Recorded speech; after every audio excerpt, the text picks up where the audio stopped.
any organization. To understand the importance and ways to build productive relationships with colleagues, suppliers and customers. To discuss how to achieve results through others using effective interpersonal communication. And also to discuss how to communicate more effectively in cross-functional or matrix team structures. I now take this opportunity to invite our distinguished panelists for the session to the dais. Ladies and gentlemen, kindly join me in welcoming Captain Prakash Singh, Corporate Head, HR Janna Auto Industries Limited.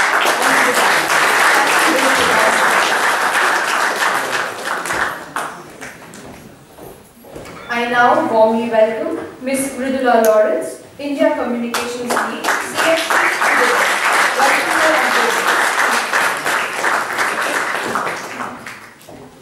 May I please request Ms. Ira Agarwal, Co-Founder and Director, Mission IAM, to join the panelists on this.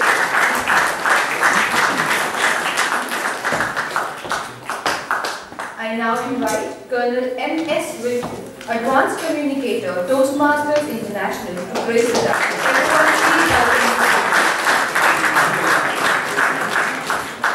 May I also invite Dr. Niva Bhandari, Area Chair and Professor of Business Communication and Moderator for this session, to join the distinguished panelists onto the dais.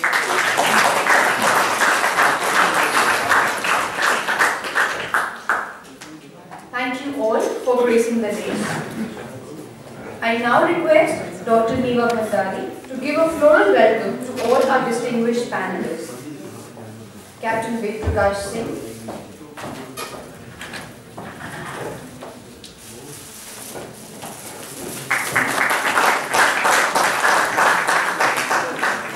Ms. Mridula Lawrence,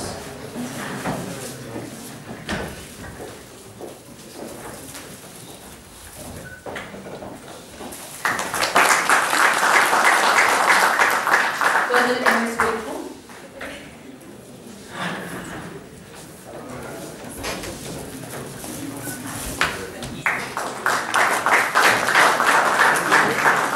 Ms. Ira Agarwal,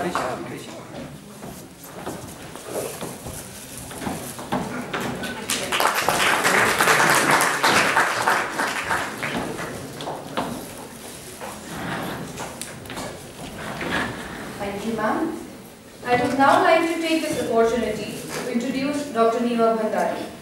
Dr. Niva Bhandari is the Area Chair, Business Communication, PAN Jaipuria Campuses at Jaipuria Institute of Management, Noida. Dr. Bhandari has over a decade of experience into training and teaching. As a communication professional, she has worked with the Indian Institute of Management, Ahmedabad, ICFI, and Central University of Rajasthan. A gold medalist in her graduation, Dr. Bhandari completed her doctorate in 2006 and received a research scholarship from her university. She has published and presented research papers at various national and international conferences. I now request Dr. Niva to take this session forward. Please, ma'am.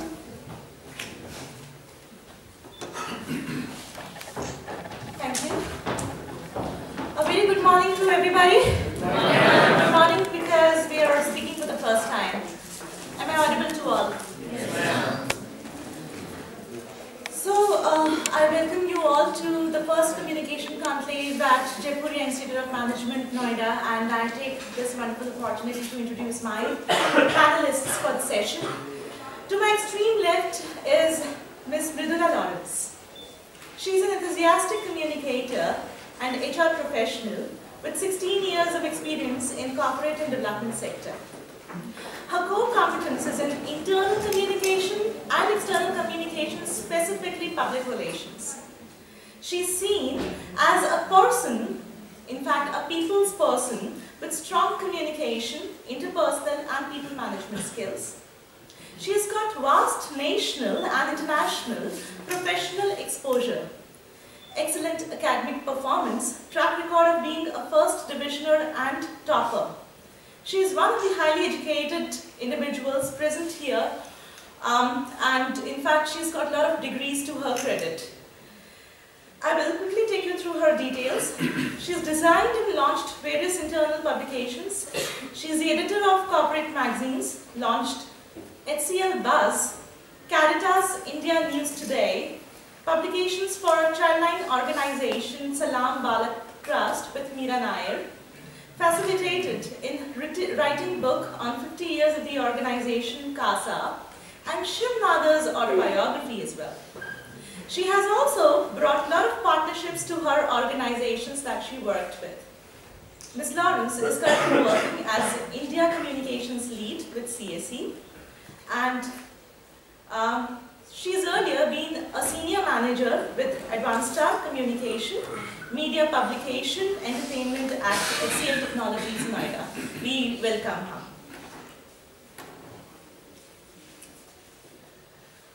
We always knew that there are two routes through HR, generalist or specialist, and choosing which route to take can be tough. But interestingly, we have a panelist with us who is an HR generalist specialist with 11 years of diverse, cross-cultural and cross-functional experience. I will take a while in introducing the gentleman to my immediate left, Mr. Ved Prakash Singh. He is presently working with Jamna Auto Industries as the corporate head of human resource. Previously, he has held the post of senior manager into human resource with WLC India. In this role, he was the lead HR function for the company, reporting to COO. He also imparted extensive internal and external trainings in HR processes and life skills. You would be surprised to learn that Mr. Singh started his career with Indian Army, where he successfully accomplished his assignment during the peace and field military service. In the Army, he was entrusted with responsibilities of key staff officer, and he was leading an Army sub-entity. I'm sure the survival skills Captain Singh honed through his service in the forces helped him develop an empathetic angle to excel into an HR profession. He holds some of the very important certifications to his credit. HR Certification Institute has certified him as a senior professional in human resources. He is certified lead auditor with BSI. He is also a certified Thomas Personal Profile Analysis Master. He's also been into the Carlton Advanced Management Institute and got the certification into Performance System Architect. He's also a senior certified professional with SHRM SCP. We welcome you, Captain Ved Prakash Singh. To my extreme right is Ms. Ira Agarwal. Ms. Agarwal took up something as a profession that she enjoys doing. Ira, otherwise a professionally qualified engineer in electronics and communications, or the telecommunications from MIT Pune, is actually an English language trainer and professional voiceover artist. Now here comes the real voice modulation part that we have been speaking about with our students. Evidently, her inherent love for the English language motivated her to become a certified English language trainer for adults, which we call as CELTA, from the British Council in New Delhi. She pans out bespoke training programs in the most creative manner to achieve her goals. She has worked with MNCs such as Wipro, HCL, and Deloitte as a communication trainer for 5 years. She has versatile experience and expertise in working with people from all walks of life. Not only does she make learning fun in her own creative way, but also has a tenacious commitment for driving efficiency and productivity. Ira is vibrant and colorful individual with a voracious appetite to learn, as you can see. She is now the proud co-founder, director of an education startup that works with schools, colleges and corporate organizations called Mission I Am. Audience can know more about the same on missioniam.com. We welcome you, Madam Ira. To my immediate right is Colonel M.S. Wilku. I'm sure some of you have already met him before. Colonel retired M.S. Wilku has 30 years of experience with 22 years with Indian Army and 2 years as scientist with National Technical Research Organization, NTRO, under the PM's office. He is MTech in Computer Science from IIT Madras and BTech. He is Qualified Project Management Professional from PMI USA. I say Madras because it was then Madras, now it's Chennai. His experience spans in managing large projects and huge teams dispersed across many locations. He has managed programs, projects in cybersecurity, enterprise IT, NW design and protection. His major contribution has been in projects on cybersecurity architecture for the Army Information Systems. During his Army service, he had assignments with increasing responsibilities and diverse experience, which included command of a unit, approximately 600 men. So you can imagine the leadership skill that you have to exercise with these 600 men. Where his primary role was to provide leadership and manage the organization through training and skill development. He was a trainer closely associated with career and personality development of Army officers and degree and diploma engineers. He mentored MTech and BTech students and conducted extensive training workshops for senior and middle-level Army officers. He conceptualized and formalized training modules and mentored over 400 officers in professional development and career enhancement. He has managed global projects across all continents and diverse cultures. He works in cross-functional environment. He has excellent leadership and management skills. He possesses excellent communication and presentation skills. An ardent learner and teacher by hobby, leadership skill development has always been his core, along with team building and building high-performance organization. An excellent orator in pursuit of excellence, he's a great member of Toastmasters International and has completed Advanced Communication Bronze Module. We welcome you, sir. It's a pleasure to have all the eminent panelists here, and I think the panel will be able to provide a wide view of the topic that is under scrutiny in this particular session. Dr. Neva in the house. I'm feeling so proud to see my cadet sitting at the desk, and that is Colonel Wade.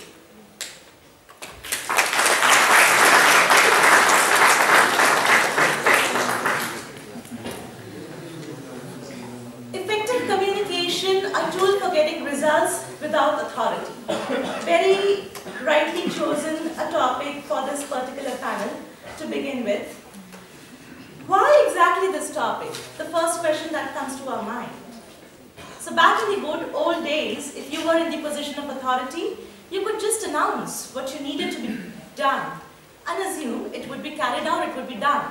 But the times have changed. Things have got over with and the people are no more the same. As companies expand and become more complex, no matter what organizational structure is in place, people must work with each other across reporting lines, and that's why we have started having flat structures. It doesn't work to say, do it because I told you. Rather, a new skill has come into existence.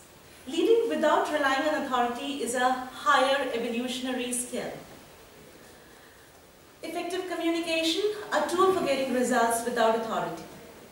The four objectives of this session I will again emphasize on: to discuss how to communicate effectively across the organization, to understand the importance and ways to build productive relationships with colleagues, suppliers, and customer, to discuss how to achieve results through other using effective interpersonal communication, to discuss how to communicate more effectively in cross-functional or matrix team structures. Without standing between the panelists and the audience, I would quickly invite the first panelist for this first panel session, Ms. Mridula, to take over the podium. And ma'am, we will try to go 15 minutes, plus minus few minutes. Yeah? Yes.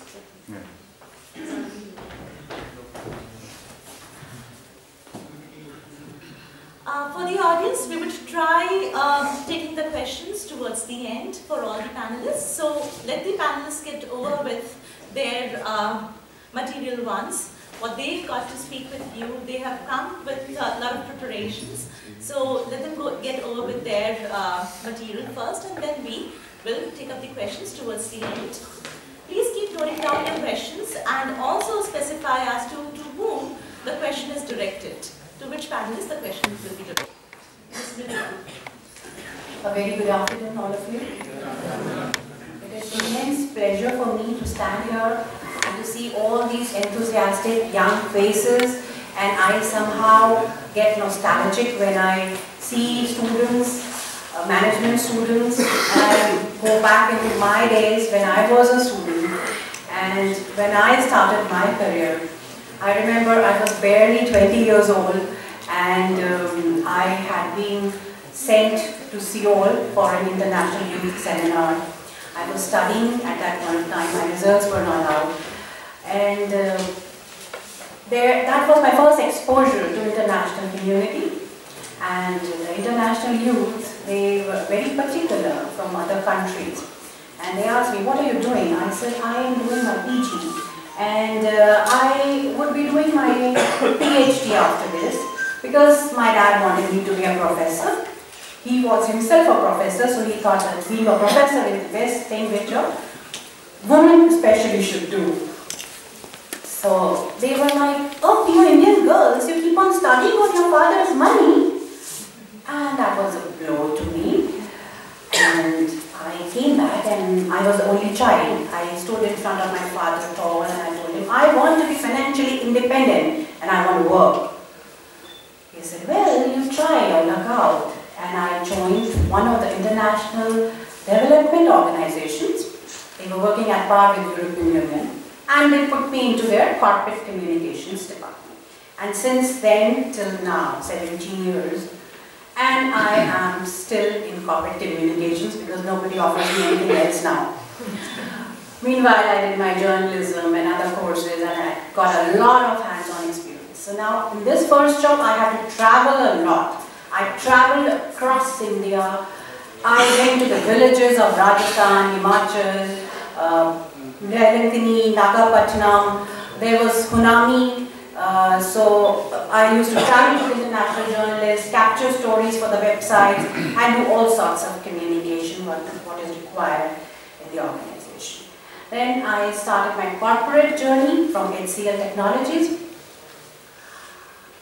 To be very honest, we study so much in management classes, we have so much of theoretical knowledge, but when we land in an organization, we are sometimes lost. I was lost. Now I'm with CSC. Very soon I'll be again joining HCL Infosystems. In CSC there are 30,000 employees. I lead the communications from Noida. We have offices in Bangalore, Chennai, Hyderabad, Mumbai, Indore, and all the communication has to be routed to Noida. Now, it becomes a massive job, and it becomes very, very important to maintain the consistency, to have that branding thing. So despite your, if you join, after doing your MBA, if you join an organization, a multinational, or a development organization, or any organization, you will find, okay, I studied all that. I'm fully loaded, laced with all the skills, all the techniques which I know, but how do I do it? So I have just roughly, just excuse me for this rough PPT. I was thinking of not having a PPT at all, but then I thought I should stick to the norms. So I've put together 4 or 5 slides out here, sticking to what your objectives of this conclave are. This will connect you, what we exactly, I'm just talking very simple, in very simple words, I'm talking what we exactly do in our organizations, and how to link it with what you study here. So the first slide is about communication. You all know it, why it is essential to get the right information to the right places. Now, effective communication, what does it do to achieve the organizational objectives? successful implementation of the practices. We have our HR specialist sitting here. You talk about the policies and the practices and how they have to be percolated down, how everybody has to be made aware of it. And then how seamless interconnections should be there within work groups. There are different work groups. There are business groups, there are business verticals. There are 7 business verticals. There is admin department, there is quality department, there is HR department. There are so many interconnections to be done. And sharing information that people require to make informed decisions and maximize the output. So all this, every thing which I mentioned here, all this is the role of corporate communicator. The communicator who is handling the internal communication and also external communication. Externally, we have to face the media. Externally, the role is not that diverse because we are very much attuned. We know what to talk to the media, what to talk to different dailies, what interview has to go out of our seniors. But internally, we have to manage a lot of things. So the first objective of your conclave is how to communicate effectively up, down, across the organization. So this has to be done, information is shared across the organization. This has to be made sure, and this is done by communication. Communication, which is developed by the corporate communication teams. The second thing, I'll elaborate further. Individuals or groups are able to raise concerns and have addressed by the management. So you should have a robust feedback methodology in your organization, which I'll again talk about in slides. Individual work groups coordinate their activities to accomplish committed work. So coordination is important here. And then the communication and coordination practices are institutionalized to ensure they are performed as managed processes. So which means everything has to be institutionalized. Now for HCL Technologies, at our time when I was with HCL, we were getting a PCMM certification. People's Capability Maturity Model. I believe you all must be aware of that certification. So I happen to be the area leader for communication and coordination and participatory culture. So when I entered CSC, the first thing I did was I mapped the entire organization on those PCMM standards and address those gaps which were there. So the first thing is to pick up the HR people, to talk to all the HR people across locations, across Chennai, Hyderabad, all the locations, pick up the phone, talk to them, understand what the expectations are, and then put together all of that and then devise a strategy. You just cannot sit in the head office and develop a strategy. You have to have opinions and feedback and contribution of all the people across the organization, not only HR, but also the business leaders, the vertical heads of different verticals, the business heads. The second objective over here is importance and ways to build productive relationship with colleagues and customers. So now I was talking about the communication strategy. These are all overlapping, the objectives and the slides, they are all carrying forward.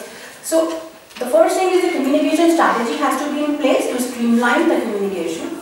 And then the clear interdependencies defined within the organization. Interdependencies means, okay, this is procurement department, this is admin department, this is communications department. We are launching an event, we are having a campaign. Now, how do we take help and support of other departments, other people, and how are we dependent upon them? For example, I am a communications lead. If I am launching an event or a campaign, and I have to develop posters, collaterals, 10 cards, what has to go on the screens of computers, the wallpapers, when our 30,000 employees log in, what will they see first when they log into the computer? So all that happens. So my dependency is, yes, I'm doing content, I have people who are doing content for me, I have designers who are sitting maybe in Hyderabad, maybe in Chennai, so I'm dependent on them. So we need to know that who is doing what and we are dependent on what, so we should have an interdependency document.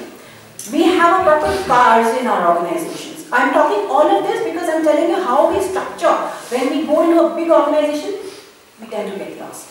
We just don't understand, okay, I'm doing everything. I am clear, I'm concise, I'm following all the rules of communication which I have been taught in my business school, but at the same time I'm lost because I do not know how to manage things. So what I'm telling is how we structure things in the organization, larger organizations.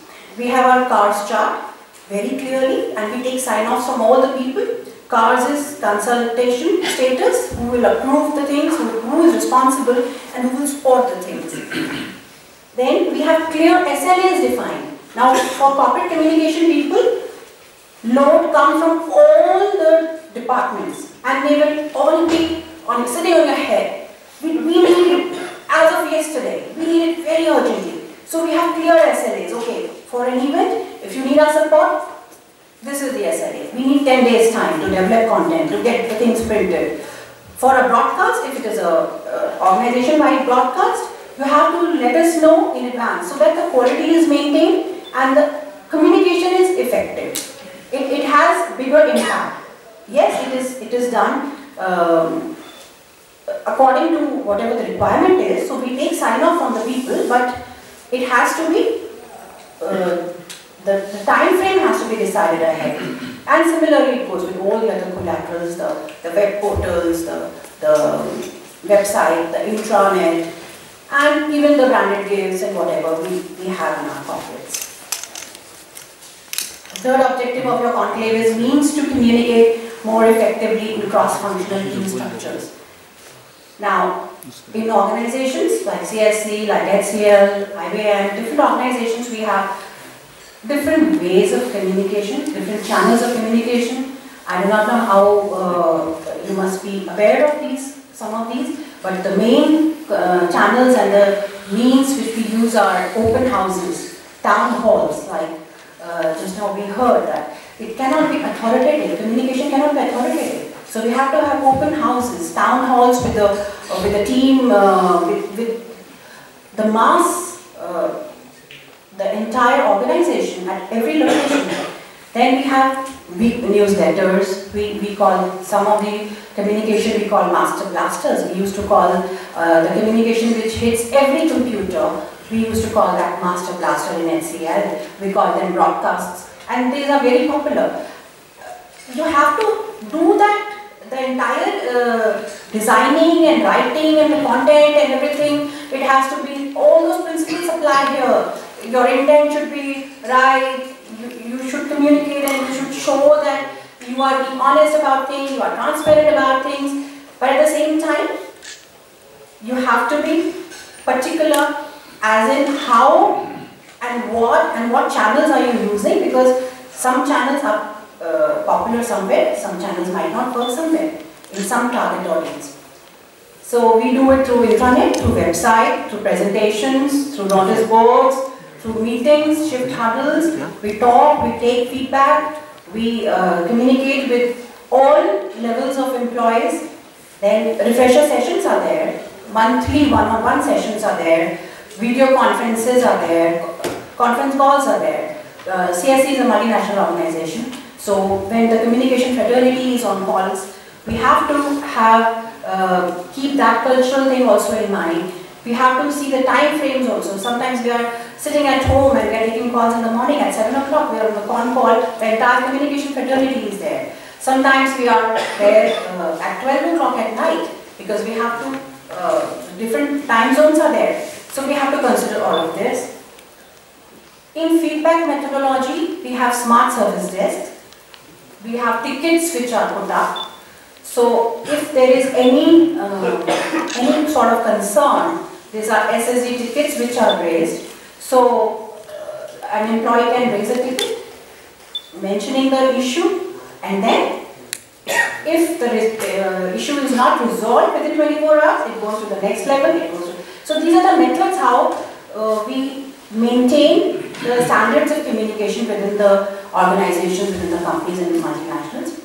There are suggestion boxes, employee satisfaction surveys are there, opinion polls are there. On intranet we have opinion polls. We ask employees, are you satisfied with this? Would you suggest something else? Then skip level meetings are there with the managers, So your manager won't be there, but your manager's manager will be there. So which means a transparent communication system is there in the organization. Infant meets, we call infant meets all those employees who are new in the organization, just 3 months old. We have meetings for them, we ask them how they are feeling. So this is all part of communication, back and forth, across the organization, up and down. Now, achieving results through effective interpersonal communication. This is the 4th objective, which I saw here in the conclave.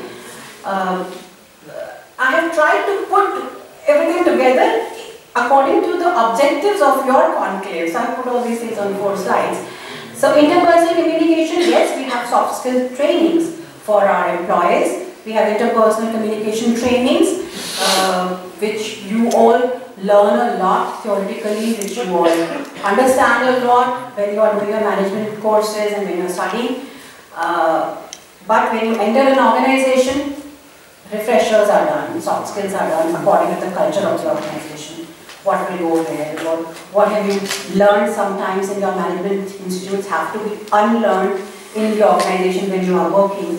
So all those trainings are there. Then interpersonal conflict resolution systems, we develop that for effective communication, how we are resolving the conflicts. Yes, emotional intelligence, as we saw in the inaugural section, that is important. Emotional intelligence, personal, social competence. We all have special training, we have training departments. We also invite people from outside to train the employees. Then intrapersonal department meetings, where we understand what one department is doing, what the other department is doing. I think I'm running out of time. Okay, so here, these were the 4 slides, which we talked about the objectives of your conclave. I can talk endlessly because we have been doing the communication. If there are questions, you ask me, and I'll be happy to answer them. Is it okay, Neva? Thank you so much. I hope it is helpful to you because this was primarily done to make you understand what we are doing and how we are managing communication when we are on the job. Thank you, Ms. Mohan. We'll take the questions towards the end. So communication is also about communicating through right management, coordinating things well, managing things well. Again, you have to communicate with your counterparts at the organization. Remaining connected is another way of communicating. The tools for an individual to communicate effectively within and outside an organization were very clearly emphasized by Ms. Mridula. She also very rightly referred to the various channels and using them the right way. Major crises can be avoided if the right message is communicated in the right way, at the right time, to the right person. Thank you, Ms. Mridula. I would call upon the second panelist to come forth with his views. Captain Wade is here with us, and we would like to listen to his views on the present topic and the discussion.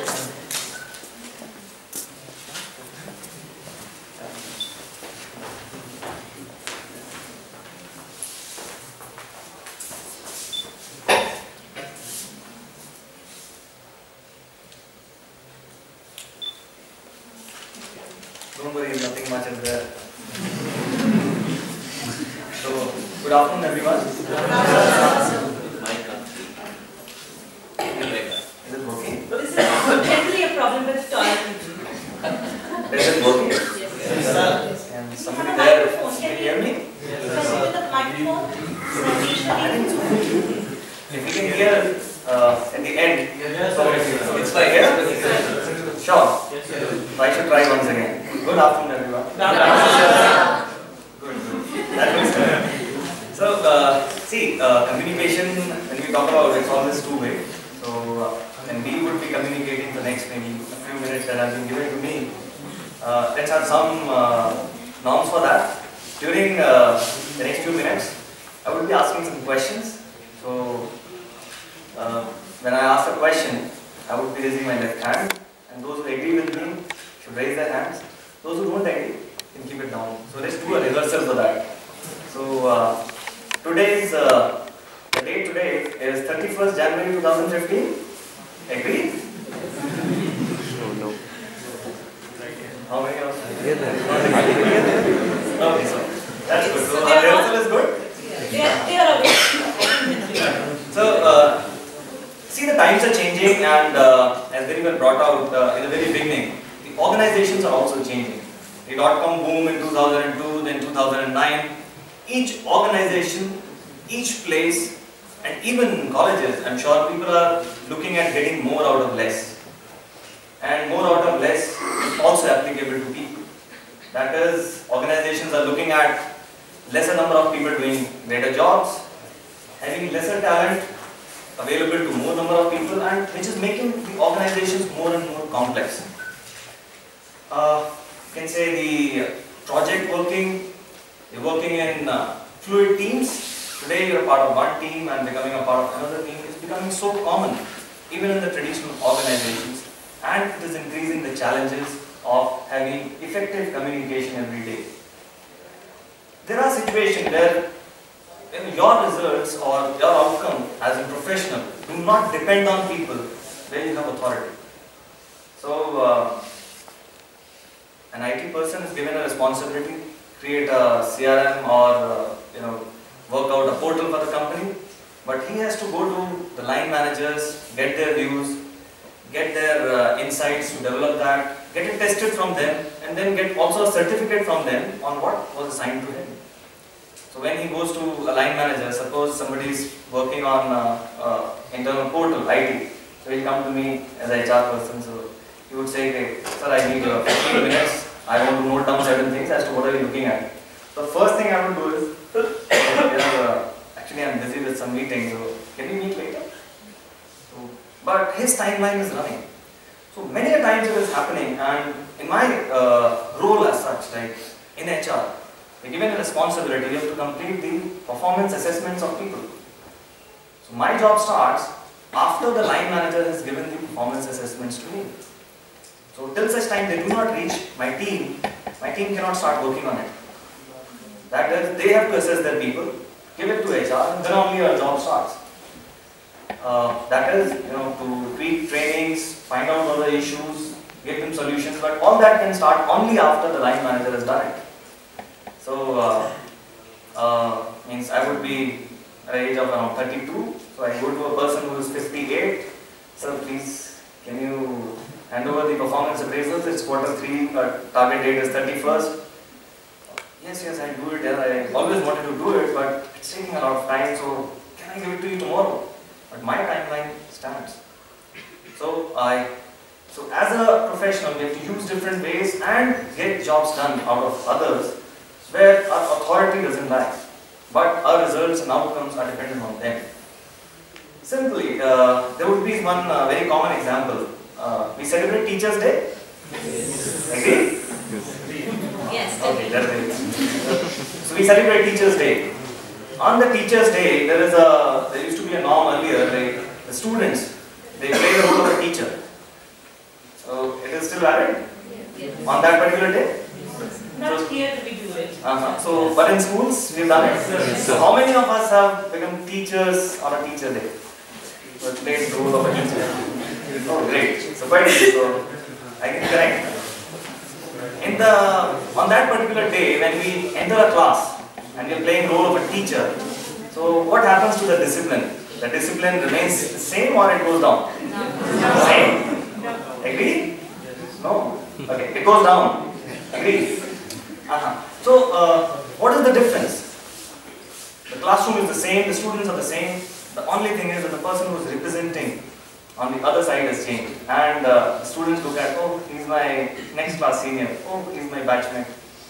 And the whole scenario changes.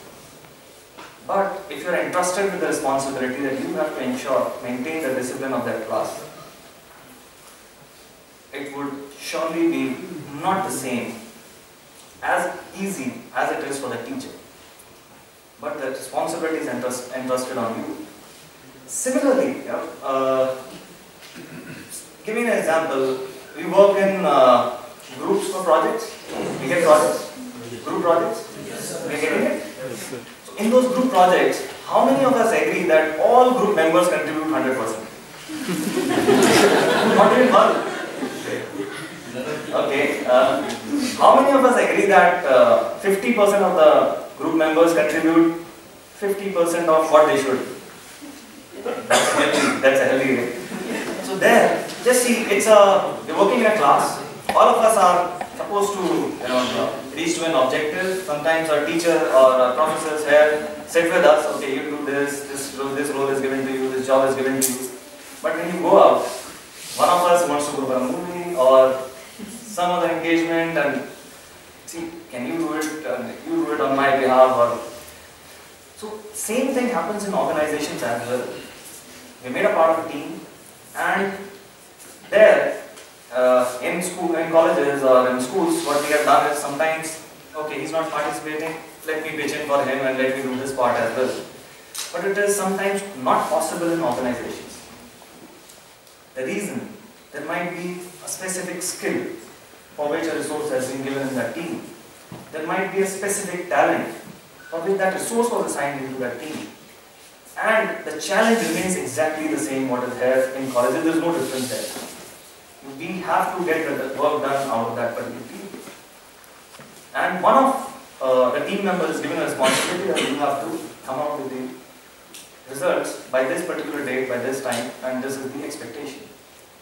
The challenges remain similar, but there, the complication comes is that you cannot pitch in for others.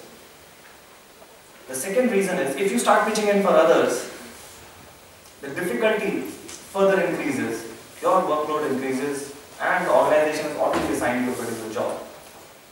All this requires communication skills which can get the job done out of others. We'll talk about that a little in detail a little later. But just another example, if we see, suppose it's a scenario now, which we may not have seen or may have seen. Suppose a team is made of where you have 2 professors joining and 3 students. So, and one of the students is given a responsibility. I've seen this example in companies where a very senior member is a part of that team and a junior member is given a responsibility for the outcome because of the role. So what would happen in that team where you have 2 professors and 3 students? Who will be doing the work? Students. No? Oh my God. Students will be doing the work or professors? So, if the outcome responsibility is on the student, then student will be doing the work. Agree? No. Means here the professors are quite benevolent. So, going into organizations, we are part of such teams. And we need to reach the outcome, irrespective of whatever be the shape of that team, whatever be the members, and for that, we need to understand all the members, their behaviors, and need to react accordingly or act accordingly. There is a big myth when we start talking about communication and you have to understand others. A lot of colleagues or young members there in my organization, they say, sir, abhi to we are starting the career, thoda sa upar pahunch jayega. Problems will be very simple. You have to just direct, it will be done. About 3 months back, I was having a very informal discussion with MD of our organization, and he made a very important remark. He said that when my company was 100 crores, I had far more authority. Then today, when my company has reached 1200 crores turnover, I feel that with rising turnover of my company, my authority is going down. At that time, whatever I used to direct, it used to happen. Or if it is not happening, people used to come back to me. Today, I direct, it doesn't happen, people don't come back to me. So it has got nothing to do with the level. It has got nothing to do with you joined the organization today, or you are heading the organization. The complexities of communicating up, down, and across remains.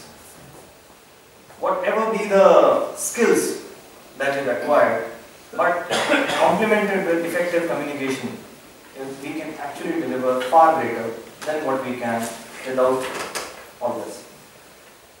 There is also a common saying that you're hired for your skills and not and fired for behaviors. And behaviors are largely displayed through the communication. Sometimes we say in our communication that it's my style. I do it this way. It's my style. But my style doesn't give you the best. When we join an organization, we have to pick up as to what is the organization style first. That's the first learning we need to pick up. Next, we picked up organization style. So I worked with Army for some time, coming to corporate. One picks up one style and tries to implement it the other place, still one gets bombed. So it's not, it's something like, medicine. You have a particular medicine, a different disease. Do you agree that same medicine can be given for all diseases or all ailments? Agree? No. So same disease, so viral fever. Same medicine can be given to people all across the age groups. Agree? So the same way, communication cannot be common across the levels. If we are communicating up, that is the higher level, we need to adapt to the style of that person. Understand as to what he needs, what he wants, because each manager or leader, consciously or unconsciously, determines the pace and the amount of information that he needs or she needs. And that is where we need to adapt ourselves and change, adapt to the style of that person who is above us. Second is communicating across, same level.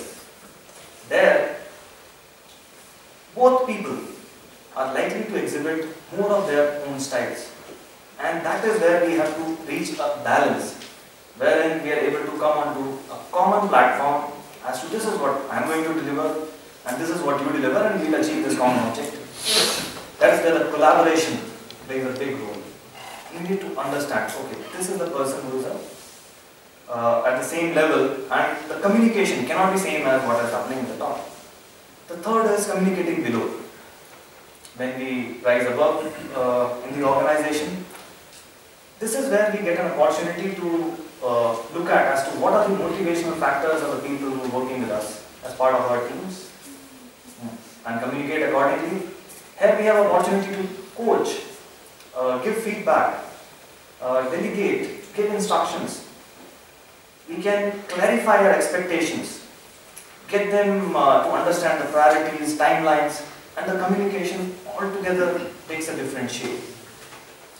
So the objective, I think, in the limited time, the objective of sharing this was just to bring about a small sensitivity or drive home a point that the communication when we are making in an organization cannot be flat all across.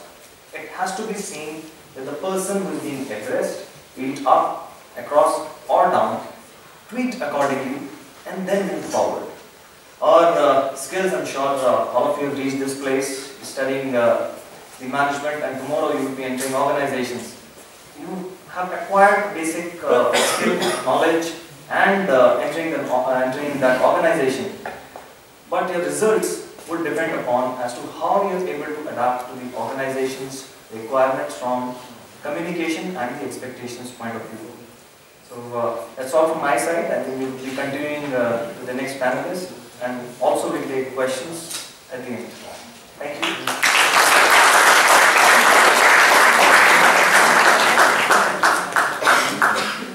Thank you, Captain Ved Prakash Singh.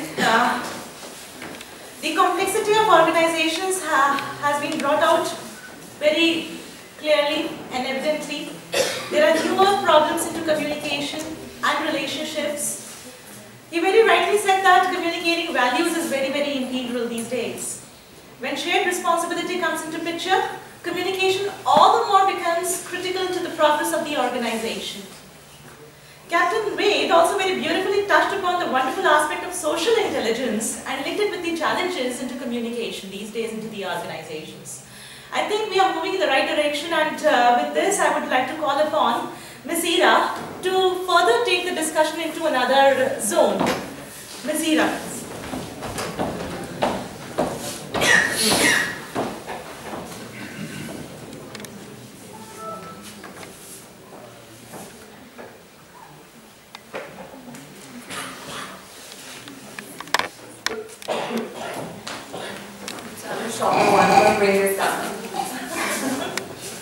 Am I audible? Yeah. Wonderful. So good afternoon, everyone.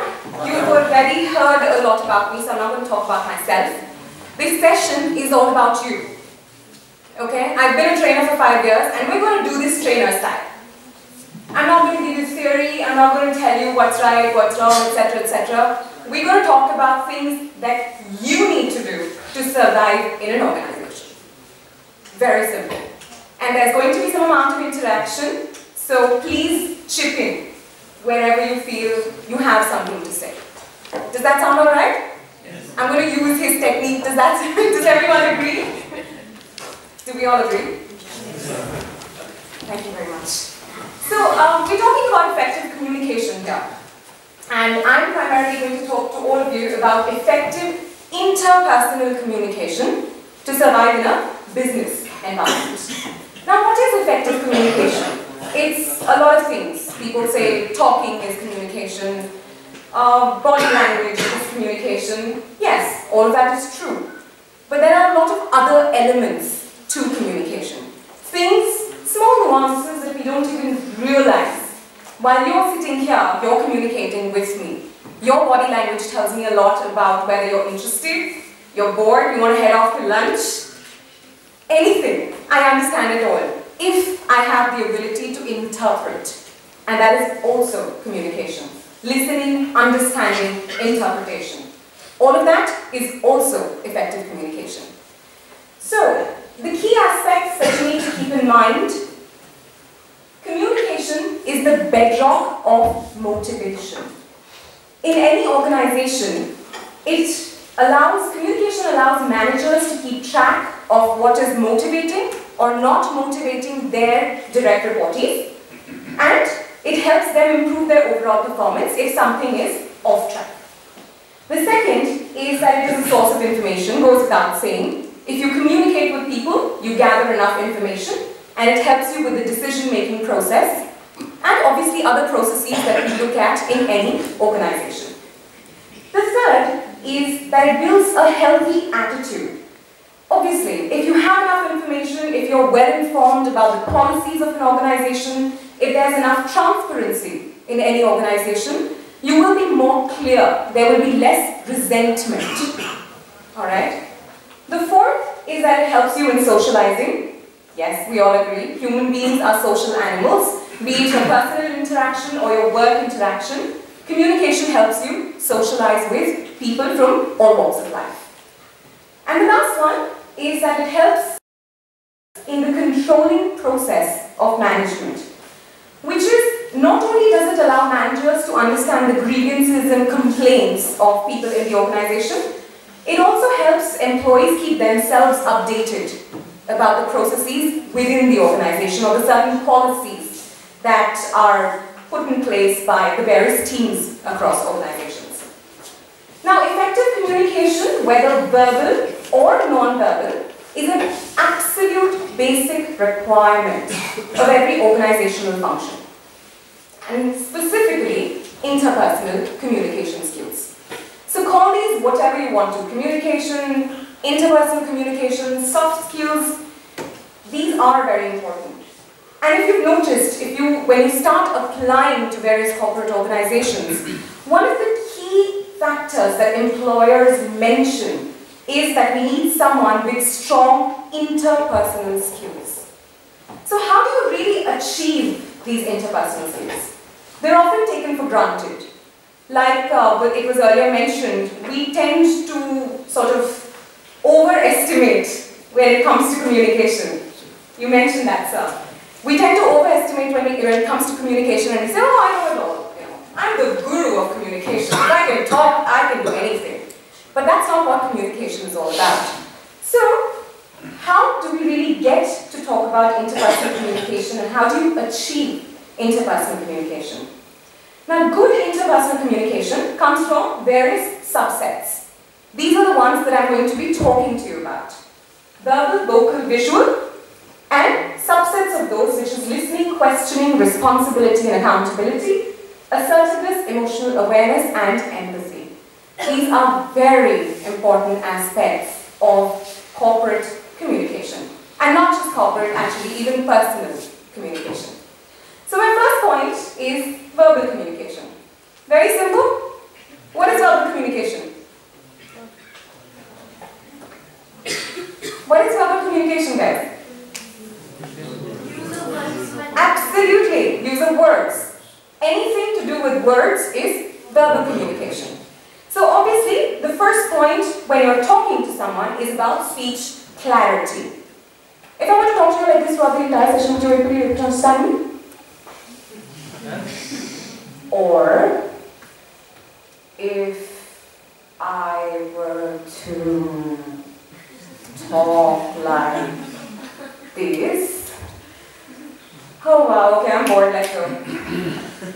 Doesn't work. You've got to find the balance between being too fast, where your audience doesn't understand a thing you say, as opposed to being too slow, where you've already lost your audience. Find the balance. Breathing exercises really help. The next is your choice of words. Oh my, how important is that? Verbal communication contributes to only 9% of all communication. But go back and think about how important it is in your life. Why did he say those words to me? What did he mean when he said that? Why couldn't he use those words? Words, words, and more words. All we focus on is words, when there's a lot more to talk about. Your next point here, I would like to give you an example here. When you talk about corporate communication, you have client and vendor interactions. Now, if a client calls you up and says, you know what, I know we've locked in the product deliverables, but I'd like to make a few changes to it. And the vendor goes, oh, no, not possible. It's locked, it's loaded, the contract is set, I cannot change anything for you. Would that be the right approach? I see some people shaking their heads, so that really means no. Obviously not. You can't say no to any client. As opposed to that, you could possibly say, we can definitely look at those changes. Why don't I keep these for now? And when the next revision of the product comes up, we can incorporate those maybe. There's more appropriate communication there. The next is vocal. All about using your voice. Vocal communicates to 38% of all communication. I'm sure there are a few parents here, and what happens is that when you talk to your child, when your child gets angry about something and starts throwing a tantrum, don't use that tone of voice with me, young man. Or don't you use that tone of voice with me. Don't you throw that tantrum. It all comes down to your tone of voice. It becomes very important what sort of tone of voice you use. For example, let's say today is Tuesday, I'm at my workplace. I bump into this colleague of mine who didn't come to work on Monday. And I say, hey, what's up? How have you been? And why were you missing yesterday? Were you out with Radhika for lunch? And my colleague goes, no, I'm smirking, okay, I'm smiling. I'm like, were you out with Radhika for lunch yesterday? I know you were. And this person goes, actually, you know what? I lost a loved one yesterday. And I say, oh, I'm so sorry, dude. So while your words are correct, you did say sorry. You did apologize for that loss. The tone of voice is highly inappropriate. You would use a more somber, a more serious tone of voice when communicating. So your tone of voice needs to change with situations. And it also needs to change with audience. You wouldn't talk to a child like you would talk to an adult. To a child, you'd probably say, ooh, bad habit. You don't do that, do you? And if you do that to an adult, you'd probably be like, are you freaking kidding me? Have you lost your marbles? Unless, of course, you like communicating with your partner in baby talk. That's different. Alright, so the next bit is pitch. which really talks about how, do we know about pitch? High pitch, low pitch? Yeah? So a lower pitch or a deeper voice is used to convey certain serious things. Correct, sir. As opposed to that, a high-pitched, squeaky voice conveys excitement. Okay, so that's vocal elements, that's pitch for you. Volume. You obviously need to keep in mind volume depending upon the size of the room, the size of the audience, the people you're talking to, what the occasion is. Keep in mind all of these elements.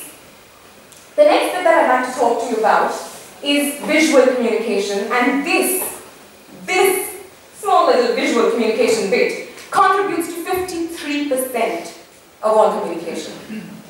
Right now, when you guys are sitting here, you are communicating visually.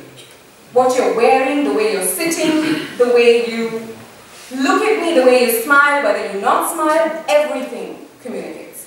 So visual communication has a lot to do with body language, which has a lot of subsets. As you can see, facial expressions, body movement, posture, gestures, and eye contact. And obviously, we need to have positive communication through our body as well. So very relaxed body language, very chilled out, not casual. So you can't walk in and be like, hey, what's up? Yeah? That is way too relaxed. And if I'm walking like this, yes. Okay. This is way too stiff. Find the balance. Be comfortable in your own skin. And that's what really matters at the end of the day. So if I look at some tips on how to achieve non-verbal communication, which is both visual and vocal, use signals that match your words. I'm going to tell you a very simple example here. A while ago, I was listening to an interview of Salman Khan. And he said, currently, we're working on a very big project. Doesn't look too big to me. So big would be a big project. This is really small.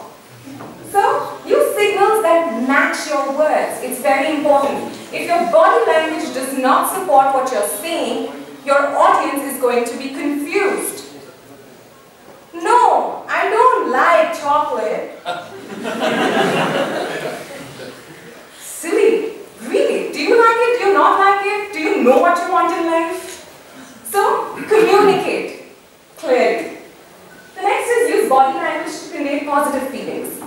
Now, a lot of times, you are going to step out, you're going to take interviews, you're going to do a lot of interaction with strangers. And you will be put in situations where there'll be a lot of pressure on you.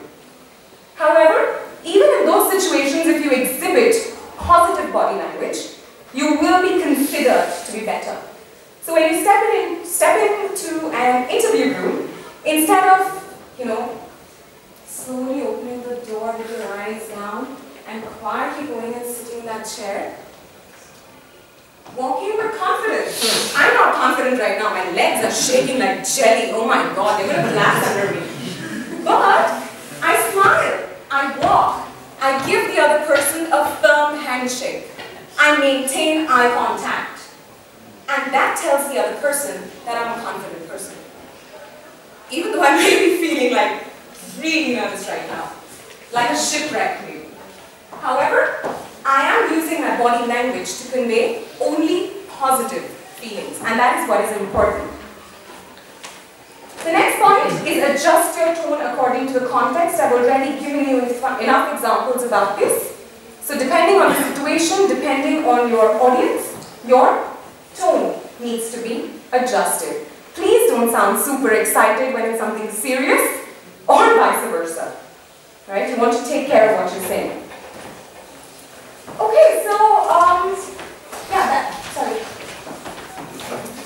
so that's with non-verbal communication. The next aspect that I'd like to talk about, and it is one of the most ignored, is listening. Listening is very important. Again, it is not just about what you're saying, it's also about what you listen and how you understand things. Understand not just the words, but the emotions behind things as well. So if you are an effective listener, You will be able to make the speaker feel heard and understood. You will create an environment where everyone feels safe in sharing what they'd like to. It also saves time, obviously, because you're effectively listening. There will be no repetition of ideas or thoughts. There will be more clarity. And you will help people relieve negative emotions. Here I'd like to talk about a small concept which we call the aggression hill. Negative emotions, when someone's venting, when they're angry, okay, and they're talking about something in a very passionate manner, if you interrupt them, boy, oh boy, Lord save you. They're going to go all back and come up again, angrier than ever. But if you don't interrupt, they reach that pinnacle of aggression and then they'll automatically calm down. So you need to give the other person that time. So what are some of the tips? Focus on the speaker. Obviously, do not be distracted with what you're doing. Avoid interrupting them or face the aggression again. Avoid seeming judgmental. While you may not like the ideas that the person is expressing, please do not be judgmental. Listen to them and show genuine interest. Substitute your talk with verbal nods. Use a lot of okay, yes, I understand that. And people will know that you're listening to them. The next, and I have to run through this, I know, because I'm running out of time, I'm really sorry. But questioning, ask questions. Questions does not equal interrogation. Why are you here? What are you here for? Why didn't you go there? It's not interrogation. A balance of healthy amount of open-ended and close-ended questions. Open-ended towards the start of your discussion to gather a lot of information, and close-ended towards the end to narrow the discussion down. Next, and one of the most important points, I believe, is responsibility and accountability. To survive in any organization, you need to be able to say, I am responsible, or I did this, instead of blaming it on other people. So it helps build trust, encourages others to talk to you and seek your counsel. It helps to manage conflict. If you tell other people, you know what, I was accountable for this, it helps manage conflict. The next is assertiveness. Please remember, assertiveness does not equal aggression. There's a lot of difference. Being assertive is a win-win situation where you tell someone, you know what, this is my point of view and I think this is the way you should do it. And you supplement it with reasons without getting overly aggressive. So it's one of the only ways to get your ideas on the table. If you're a passive person, really, no one's going to listen to you. You might as well sit there happy in your own ivory tower, being ignored by everyone. Standing up for what you believe, defending your ideas with confidence, and instructing others on what needs to be done, however, non-aggressively. The last bit is emotional awareness, which ties everything in. If you are aware of your emotions and of the emotions of the other person, you will be able to communicate better. It is as simple as that. Understand and empathize with other people, understand yourself, stay motivated to understand, communicate clearly and effectively, build relationships, think creatively, solve problems and resolve conflicts. Emotional awareness makes you adept at all of these things. I'm really sorry, I would like to elaborate a lot on this, but since we're running out of time, empathy, I know you all must know that it's putting yourself in the other person's shoes, not running away with them, but trying to understand their situation from their perspective. So that's about it. Now, in particular, we're talking about communication in cross-functional teams. You guys are going to be working in cross-functional teams when you get to organizations. It's really people from different departments coming together to work on projects. Alright? Now, why does communication become important in cross-functional teams? It has a lot of challenges, but your interpersonal communication skills that you've acquired over time will help you resolve those challenges. So if you cannot adapt to the jargon used by teams, the certain words that they use, SLAs, KTMs, this and that, I don't understand all of that. Keep your language simple. If the other teams don't understand, finance will never understand marketing, who will never understand HR. Keep your language very simple. Understand what other teams do. If you want to do that, please listen to them effectively and ask them a lot of questions. Building trust, be emotionally aware, take responsibility and accountability. If you're blaming other functions, please again, understand them and take responsibility and accountability for what you are doing instead of blaming others. And if there are conflicting ideas, again, take responsibility, be emotionally aware, and empathize with people. Be assertive if you need to be. And that's all you need to do to survive, especially in a cross-functional setup. I'd like to close with a very famous quote by Tony Robbins, who says, to effectively communicate, we must realize that we are all different in the way we perceive the world, and use this understanding as a guide to our communication with others. This is very important, guys. We keep telling you what corporate communication is all about, how strict corporates are, but you know what? Relax. Let the inner you come out. If you have a child, let it come out. Not in between a meeting, that wouldn't be the appropriate place, but yes, otherwise. Enjoy what you do, love what you do, and you'll be really, really happy with everything that you're doing. Thank you very much.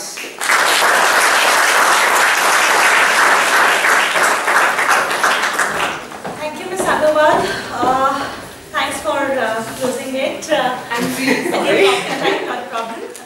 We understand.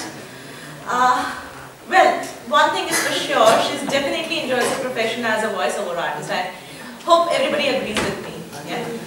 So Ms. Ira very rightly touched upon effective interpersonal communication, and in this entire event, she also mentioned on the clarity, which also entails providing a clear logic and explanation of the benefit, the what's in it for me approach, or what's in it for them kind of approach, which provides also a reassurance that it is the right course of action.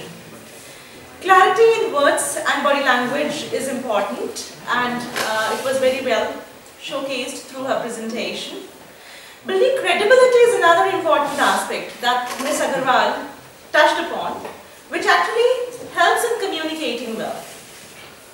Credibility entails responsibility and accountability, and that builds your character, very rightly emphasized during the inaugural address too. With this, we reach to the three important aspects of communicating with influence. With character and competence, one. Clarity, the second. And third, relationship and trust. I think we are almost approaching the close of the session with the last panelist to my immediate right, Mr. Bilku. Mr. Bilku has been, I'm sure, waiting for his turn, and we have been waiting to hear him. Sir, the podium is all yours. Thank you.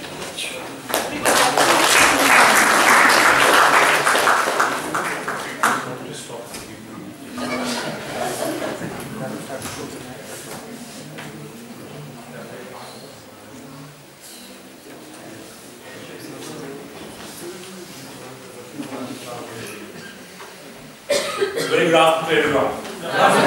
Can you hear me? Yes, sir. I cannot sleep when I'm hungry. Can you people? I just want to hear yes or no. Can you sleep when you're hungry? No, sir. Absolutely, I want my audience to be awake, but yes, attentive also. Thank you for giving me the opportunity to speak here, and I have my guru here. Thank you for recognizing me, and all along speaking so wonderful words about me. When I looked at the topic, I was so, wow, what a topic. What a thing it has been said. Before I proceed further, I'm recalling an anecdote from 1971 Indo-Pak operations. Here the troops are ready to be launched into their operations. The senior-most officer of the regiment or commanding officer walks up, climbs on the jeep, wants to address the soldiers before they actually go into operations. He says, "My dear brave soldiers, see you at Lahore. Jai Hind." That's it. Did you find what he wanted to convey? Three things emerged very clearly. Within his 4 or 5 words he utilized very effectively. He put across his purpose, his mission, and last but not the least, the confidence he reposes on each one of them, saying that see you at Lahore means my objective is that, and I will meet you there. That's what he told me absolutely beautifully. When I happen to think about communications, many times it appears to me, wish I had not said those words to him, her, my brother, my sister, my father, my mother, and more so in organizations, because it breaks or makes everything. This has been said rightly by a short story writer, Nathaniel Hawthorne. He says, words so innocent and powerless as they are standing in the dictionary. But how potent for good and evil they become in the hands of who knows how to combine them. Do you see the words you speak? What happens there? But let me go back and look at the statement once again. We talked about effective communications to tool to achieve results without authority. Now I'm going to break down this thing into three portions actually again. Look at what is effective communications and why we're calling it a tool and what are we trying to achieve actually, and go over it actually again. Before that, let me ask every one of you, what is the purpose of life actually for you? What is your purpose? Can anyone? Can I have someone from that side? Purpose? Do you know what's your purpose? Why are you here? What is the purpose you are studying? Someone? I was told in the beginning that you can't sleep when you're hungry. Anyone? Anyone? Yeah, come on. Someone? Please, what's your purpose? Just nothing right and wrong here, purpose. You may have a purpose. Yeah, please. To carve a niche financially. Carve a niche actually. So he said rightly, let me put it in different words out there. When I say look at the purpose of every person and every human being is to be successful and make others successful. Largely that's true for everyone actually. Well, other than if I look at human beings, they want to be respected, they want to be appreciated, and they want to feel happy about it. That's the basic purpose why we're here. Once I know this basic purpose, then I say, what is my desire actually? Human desire is want to be encouraged, want to be appreciated. And William James rightly says, the deepest principle in human nature is the carving of appreciation. Craving for appreciation. This very mistake. We need appreciation actually. Moment this appreciation finishes, the test starts. I'm just reminded of a young parent when they appreciate a small child when taking the first step. They're so happy about it. Gradually, the parents and the teenagers drift while we stop appreciating those people. We just want them to go out, do something, but the appreciation finishes. So that's the human desire we wanted actually to do. So if we know that this is my desire, this is what I want to do, how do I go and achieve that? He says some people could attract a lot of people and some cannot. Some person within a team, they become a team leader or their leader, they're able to make everyone work around. What is there? That word I call it the charisma, which can one person within a group. You would have seen it within your classes actually. A couple of people find that okay, they cross lines, they will go to anyone, they'll get the work done. But if you look at what these people have it is, they are concerned, they are helpful, they take actions, they are result oriented, they influence, they are sensitive to everyone, they are motivational. And if you some questions I put it on a highlight of concern, influence, sensitivity, motivation. What does it involve? It all involves effective communication. I don't want to dwell anything more because my previous speakers have done wonderfully. But still I just wanted to make a couple of more points with respect to the communication, the 3 points which I tried to make here. Generally, when we communicate, we need to look at the perspective. I'm sorry, I'm repeating the quotation. I read this quotation for Tony Robbins, a coach. He says, effective communication, we must realize that we are all different in ways we perceive the world and use this understanding as a guide to our communication with others. How many worlds do exist in this room? As many people as we are in this room. It is no less, no more. Because each human being, each person perceives the world the way he or she looks at it, through the eyes over the periods we have built up. I said not this eyes, but the eyes which is within your mind, within your heart.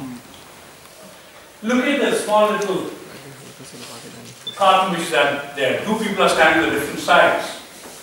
One says it is 6, other says it's 9. This is the different side of the perspective actually.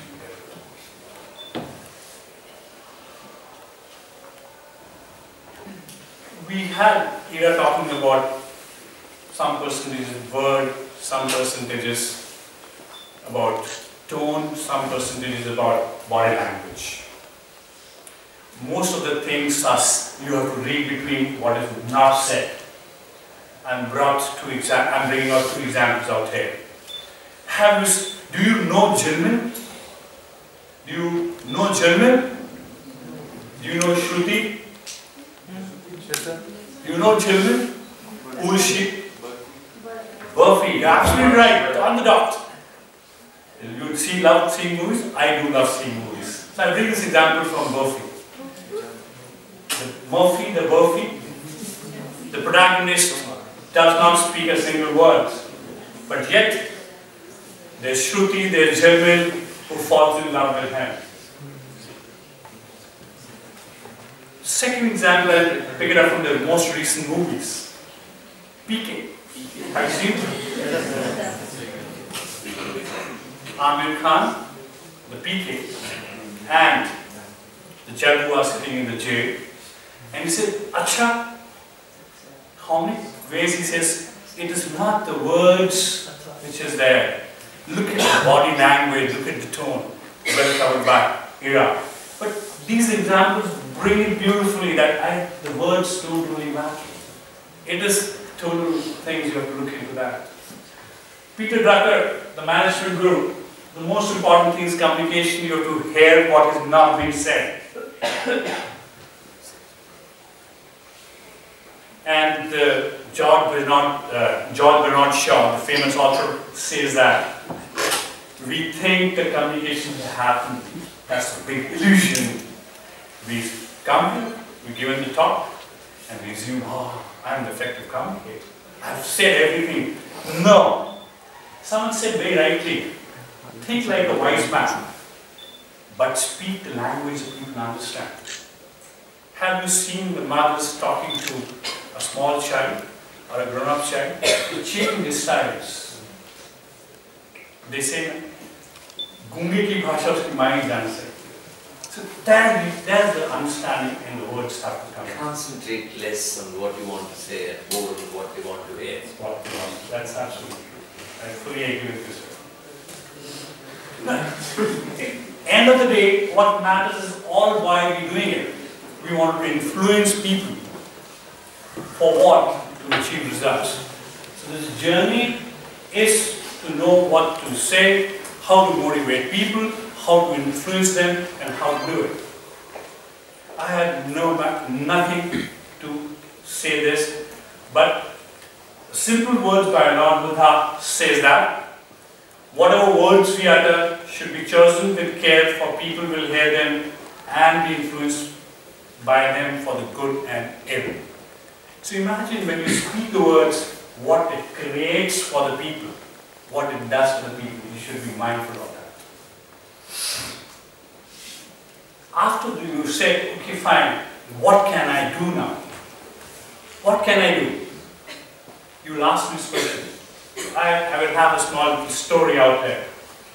There was a naughty child, or there was a child, all children are naughty. He used to ask endless questions to his mother.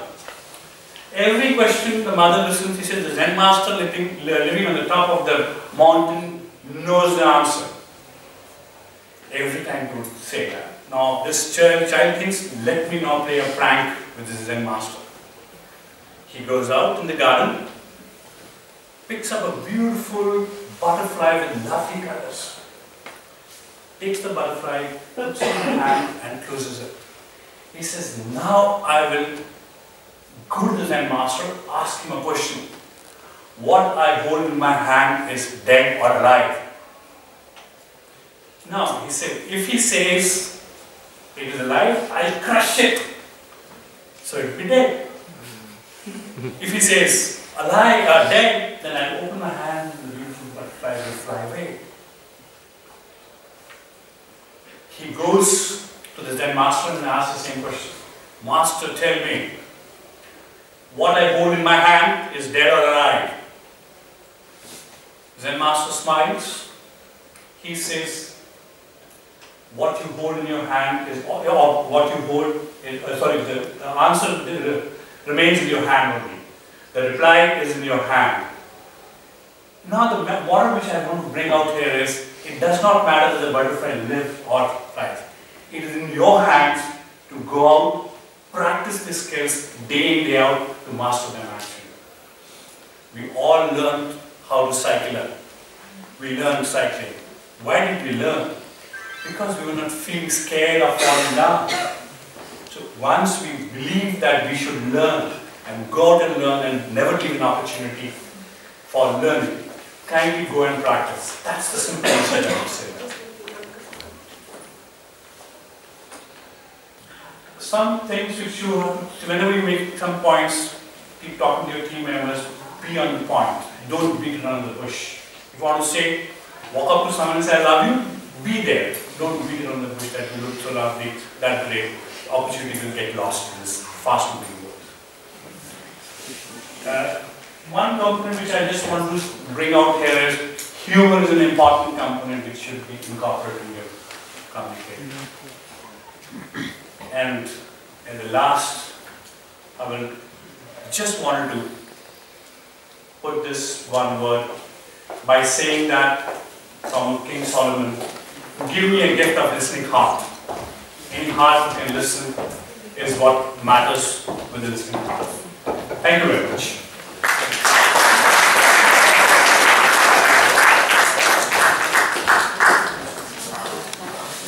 Thank you so much, Mr. Vikku, for adhering to the time and being really mindful of our spilling over the time limit that was allotted to us. Colonel Vikku connected us very well with Shell and Musa's book called Art of Woo. Art of Woo, W-W-O. You can probably get hold of this book. This is a really good book, How to Influence Others with Your Charms. So he also talked about perception. Perception really counts. We need to remember in our subconscious minds that we are not always in control. That we cannot always have things in control. That we cannot have always people in control, no matter we are in authority or not. So when we move away from our control-based approach to leadership, not all efforts to influence will be successful. Failing to influence does not mean you made a mistake. It might have been a good idea at the wrong time, or it might have been the wrong idea, maybe you had a blind spot or didn't see the bigger picture.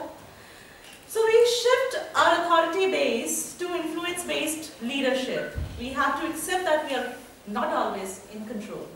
However, the reality is that we actually never were in control. Thank you so much. We've had a wonderful panel here who has been really talking about for past 1.5 hours on the topic in question. We have hardly 5 minutes to open up for questions. If you have quick questions, please throw them up just now. And please specify to which panelist would you like to direct your questions. Do we have the mic ready? Oh, perfect.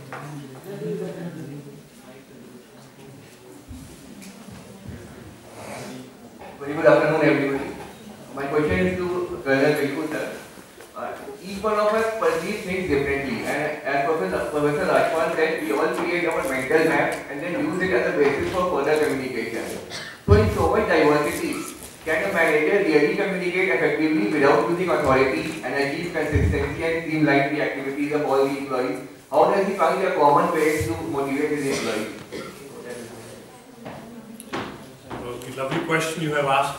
Can you hear me now? Okay. So you have asked me a very difficult question. I have no set answer. But I'll just say you have an ingenuity to cook the meal which is palatable to all your guests. That's what my answer would be.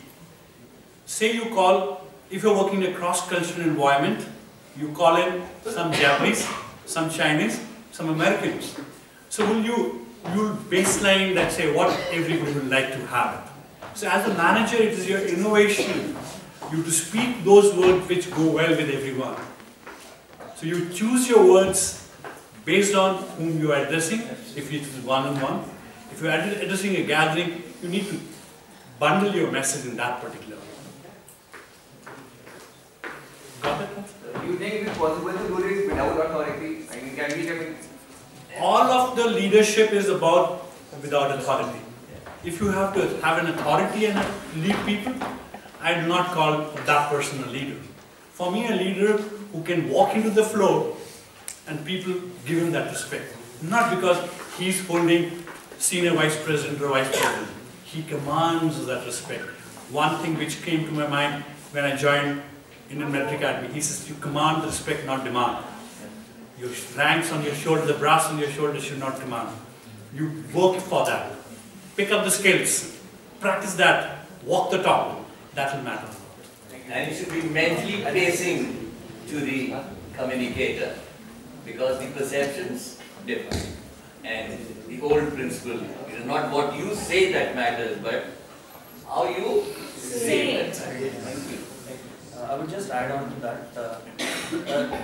I'm just giving a personal example in a sense that changing your approach to how you're communicating to others doesn't mean that you're using authority actually. Today in most of the organizations, there is a talent crunch which is there. So authority cannot be the only way to communicate, and in fact authority is the last way. I have seen a personal movement in the use of authority in the last 6 years. That is, my use of authority in tone and in giving instructions is actually going down every year. And this is personally that I have been experiencing.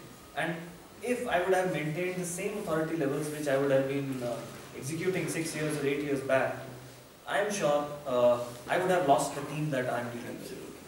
So it is not the authority, it is that you should be able to communicate and put forward your point, plus align them to what the vision is. If they are not aligned, whatever be the authority, it can be the biggest person. What's the biggest threat today when we say authority? A person can be sent out of the job. It's very simple. Any person with basic skills, competence can pick up another job. The only way to get the job done and get effective results is without authority.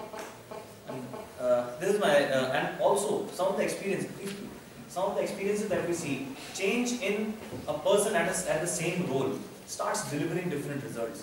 It is not that the authority of that particular role or that position has changed. Maybe a manager is replaced by another person who comes in from other place, or maybe going out from the other ranks. So when that manager changes, the effectiveness changes. It is not the authority he has been given additional authority. It is the way he is able to communicate and align people with himself.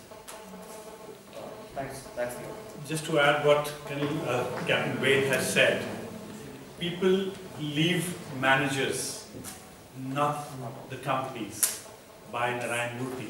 And this has been found out in a Gallup survey also.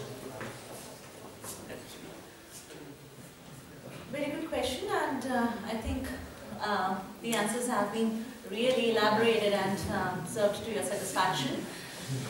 Can we invite more questions, please?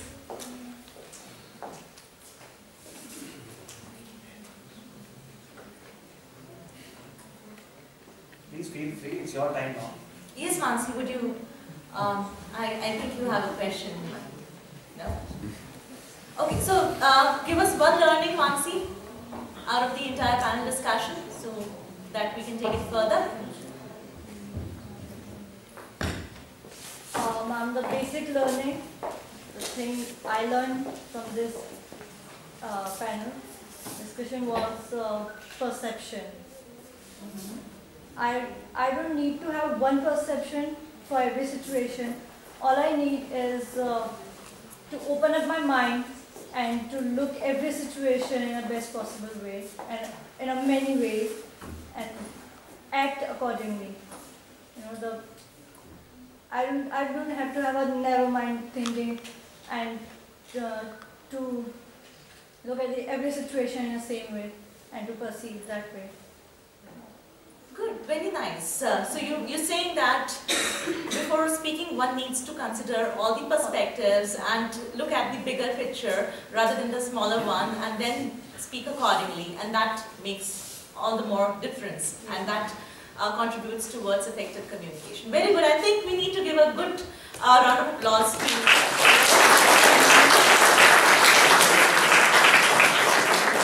And perception, Mansi, have to be compared. That is how you get rid of your perception, if at all it is wrong. It is the comparison of the perception that matters. And again, Stephen Covey comes, what Lavleen Ray just said. And what did he say? Aha experience. It is that aha experience when you get by listening to others' perception. Arey, ऐसा भी होता है, मुझे आज तक पता ही नहीं. Thank you. I think I've got my share of aha experience today in this particular panel. So, right from the inaugural to this entire session, I think we've had wonderful discussions, wonderful deliberations, thought-provoking in its own way. I would like to thank Madam Mridula, Captain Wade, Madam Ira Agarwal, and Colonel Wilku for coming here, sharing their valuable views with the students, and definitely sparing their extra valuable time because it's a Saturday, and they've devoted almost half their day to this institute, and we are really, really thankful to them. I would like Akanksha to continue further. Thank you, ma'am.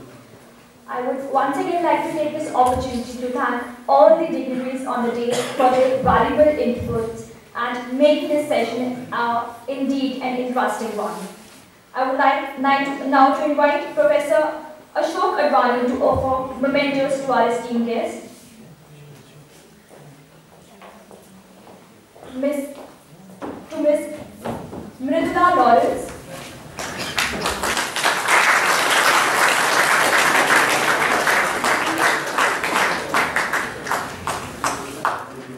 Captain Ved Prakash Singh.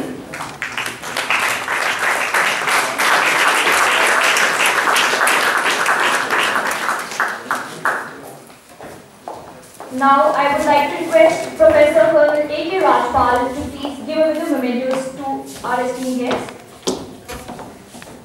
To Colonel M.S. Wilku. What a pleasure. Pleasure is mine. I'm being emotional again.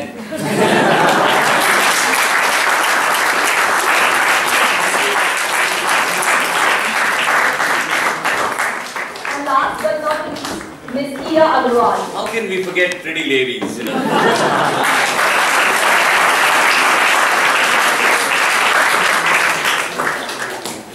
Thank you all.